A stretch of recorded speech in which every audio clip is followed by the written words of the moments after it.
El cielo es real, de Todd Burpo y Lynn Vincent.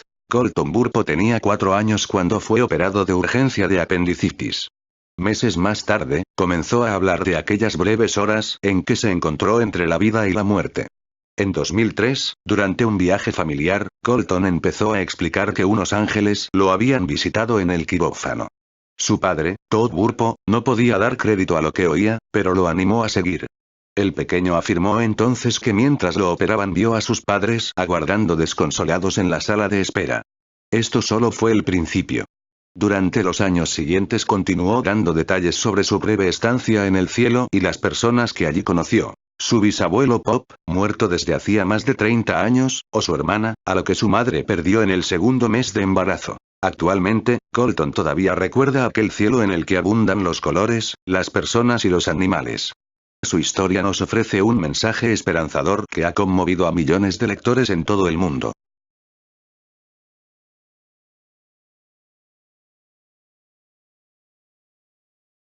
El libro de los universos, de John D. Barrow. Acostumbrados como estamos a pensar que el universo es único, centramos nuestros esfuerzos en averiguar qué contiene y cuál es su estructura. En el libro de los universos el distinguido físico teórico, astrofísico, cosmólogo y divulgador John D. Barrow ha adoptado otra perspectiva.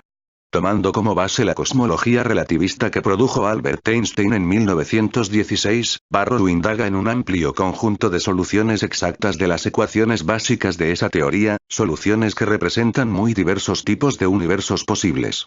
Algunos se expanden y otros se contraen. Los hay también que son perfectamente lisos, mientras que otros están llenos de bultos y no faltan los que huyen a toda velocidad hacia un futuro de expansión sin límites. Algunos permiten viajar en el tiempo hacia el pasado y en solo unos pocos puede surgir vida. El lector se encontrará, asimismo, con universos en los que las leyes de la física pueden cambiar con el tiempo y con el lugar, universos con dimensiones ocultas o universos inflacionarios, que experimentan aceleraciones repentinas. Finalmente, y tras presentarnos los últimos descubrimientos acerca de nuestro propio universo, Barrow nos introduce a una de las ideas más sorprendentes y radicales acerca del universo, la del multiuniverso, el universo de todos los posibles universos.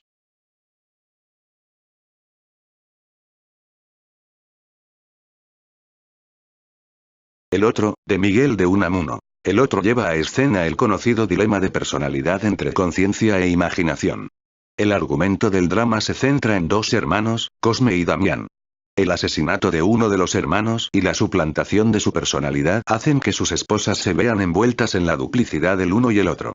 El drama se dirige, según declara el propio autor, a todos aquellos que se arriman alguna vez al brocal del pozo sin fondo de nuestra conciencia personal, y de bruces sobre él tratan de descubrir su propia verdad de sí mismos. ¿La vida es realidad o muerte? Las voces de los personajes brotan de fuera y de dentro, formando parte de un diálogo que convoca a las voces interiores del lector.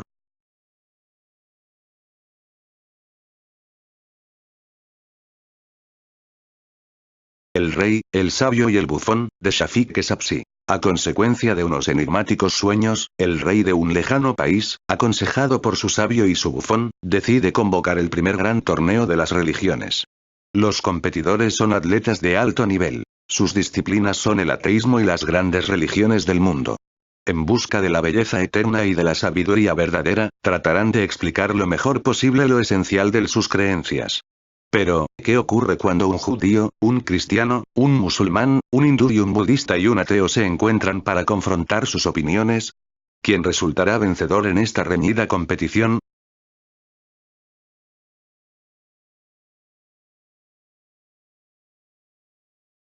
El umbral de la noche, de Stephen King. El gran gusano hediondo se ha enseñoreado de la aldea abandonada y no permitirá que nadie acabe con sus misas negras.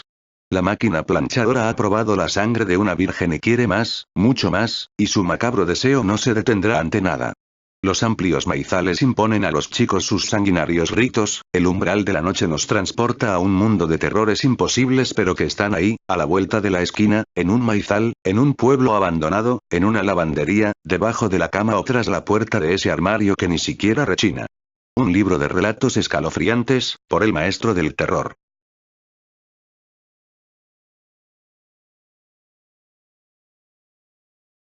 La Biblia, de varios autores. La Biblia es un conjunto de libros canónicos, se consideran producto de inspiración divina y un reflejo o registro de la relación entre Dios y la humanidad.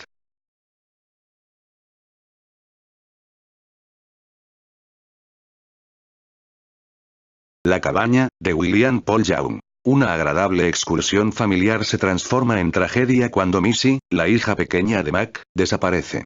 Ante la evidencia del asesinato de la niña, el padre reaccionará rebelándose frente a Dios, ante lo que considera una radical injusticia. Transcurridos 3 años, Mac recibe una extraña carta, firmada por Dios, que le conmina a reunirse con él en la cabaña donde la niña murió. A pesar de lo aparentemente absurdo de la situación, acude a la cita y tiene un peculiar encuentro con un hombre y 2 mujeres, personificaciones de Dios Padre, Jesucristo y el Espíritu Santo. Tras permanecer un tiempo en su compañía y exponer su indignación y sus dudas, la reflexión de Mac acerca de lo ocurrido cambia por completo. En principio, el autor escribió esta historia para sus amigos y sus 6 hijos, y autofinanció la edición, pero llegó a manos de una editorial canadiense, y hoy es ya un bestseller.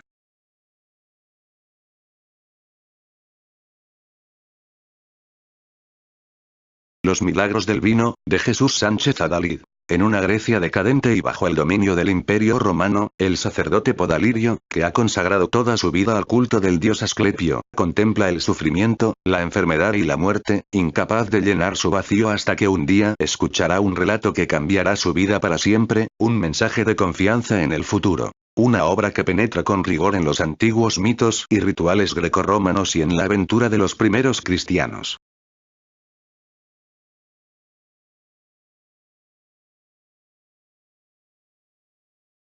Los números primos, de Enrique Gracián. La mayoría de números se comporta de acuerdo a reglas sencillas y claras.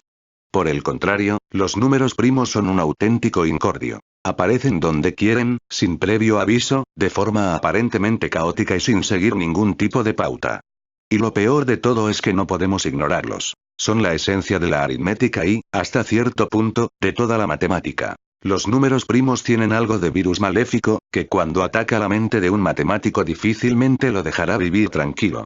Euclides, Fermat, Euler, Gauss, Riemann, Ramanujan son algunos de los genios que cayeron en sus redes y sucumbieron a la obsesión de encontrar una fórmula mágica, una regla de formación que decidiera cuál es el número primo que sigue a un número cualquiera. Y sin embargo, ninguno lo consiguió.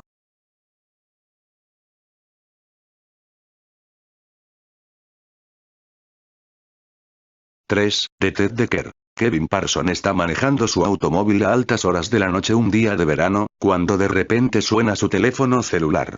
Un hombre que dice ser Slater habla con voz entrecortada. Vamos a jugar un jueguito, Kevin. Tienes exactamente 3 minutos para confesar tu pecado al mundo. Rehúsate y el auto que estás manejando explotará hasta las nubes. Termina la llamada, a Kevin le entra el pánico. ¿Quién haría una llamada así? ¿Cuál pecado? Él abandona el auto. Justo 3 minutos después una explosión masiva pone al mundo camino al choque con la locura. Que comiencen los juegos. Inmediatamente después Kevin recibe otra llamada. Otro acertijo, otra fecha límite, otra bomba, una bomba más grande, si Kevin no confiesa su pecado. Junto con la agente del FBI, Jennifer Peters y la agente de QI, Samantha Shear, Kevin se apresura con dificultad para ganarle a Slater en su propio juego, pero Slater siempre le lleva la delantera. Con cada amenaza intensificándose y el país gritando por respuestas, el juego los empujará más allá de sus límites. Entra a un mundo donde nada es como parece ser. Donde tu amigo más cercano podría ser tu peor enemigo. Donde lo negro es blanco y lo blanco es negro. Un escalofriante thriller psicológico sobre el bien y el mal y todo lo que está en medio.